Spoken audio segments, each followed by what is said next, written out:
Hi, I'm Cas from ClutterBug, and I'm going to show you how I organize my kitchen, especially for the holidays. When you're organizing your kitchen, it's about two things. It's about zoning and valuable real estate.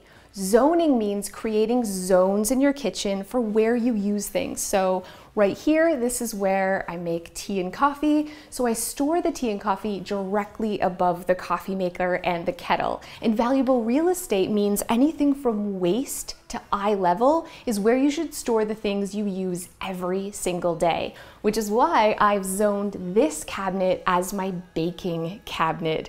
Organization is all about making life easier. It's about making it as functional as possible. So even though I have a pantry, this makes more sense as a baking cabinet in the winter months because I'm always baking for the holidays and I'm standing right here. When you're organizing your kitchen and you're creating new zones, think about all the things you would use while you're in that zone. So while I'm baking, I'm using mixing bowls and large measuring cups. So this is where they're stored. And in the drawer underneath is where I keep things like my whisk and spatula.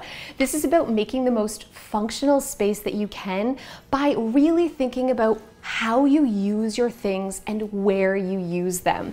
Because I stand here to bake, this is where I keep my KitchenAid. I've really tried to think about my kitchen, even though it isn't a big space, in zones so that it's as functional and easy to use as possible. This means probably letting some things go. It definitely means rearranging your kitchen.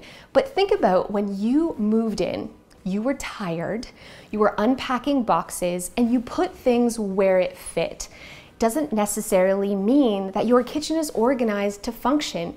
Even if you're putting things in beautiful containers, zoning is the most important part. So don't be afraid to move things around. When we first moved in, I made this the party cabinet. So it had all our paper plates and cups and things like that, but we don't actually entertain that often, and it was a waste of valuable real estate because this is such an important cabinet. I'm so glad that I took the time to rearrange and dedicate this for baking, but I want to show you all the things that I love and how you can create a baking cabinet in your kitchen too. First, the most valuable real estate are the things you use the most often. So on the bottom shelf, I have all these great pop containers for storing all my baking supplies. I'm not really big into decanting, but when it comes to baking supplies, it's worth the time and effort because they keep them so much fresher, but even more importantly, you have a lot of smaller things like chocolate chips or baking powder, so you can really stack them and take advantage of that vertical space that you couldn't if they were just in their regular packaging. So it maximizes space and it maximizes your organization.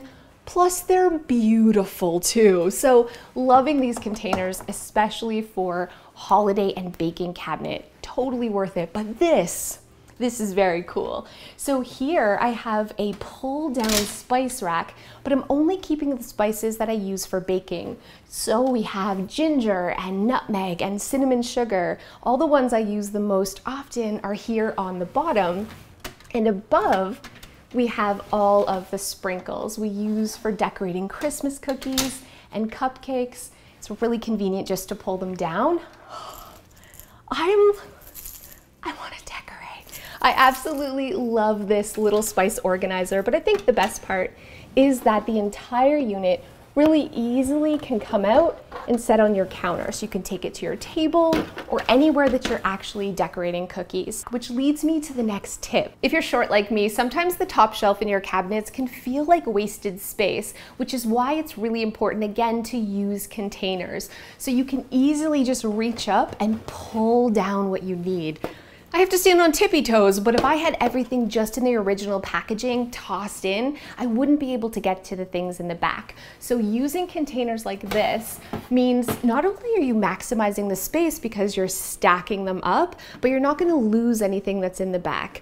Look how beautiful the labels are too. This is another really important part. I use my Cricut to label the front of my containers, but whatever you use, make sure you take the time to add a label so at a glance you can know where everything is and easily put it away. One of my favorite tips for organizing your kitchen is to take advantage of the door. Why are we not using the door for storage? I just installed some 3M strips so I could hang all of my different measuring cups and measuring spoons so easy to access, so easy to put away.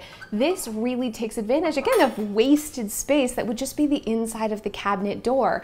And people always ask, but how do you shut the door? You'd be surprised how much room you actually have in the cabinet. It completely shuts. You can hang a lot of things on the inside of your cabinet door without taking away any of the space inside your cabinet. So thank you so much for watching. I hope you're feeling inspired to create a holiday baking zone in your kitchen today.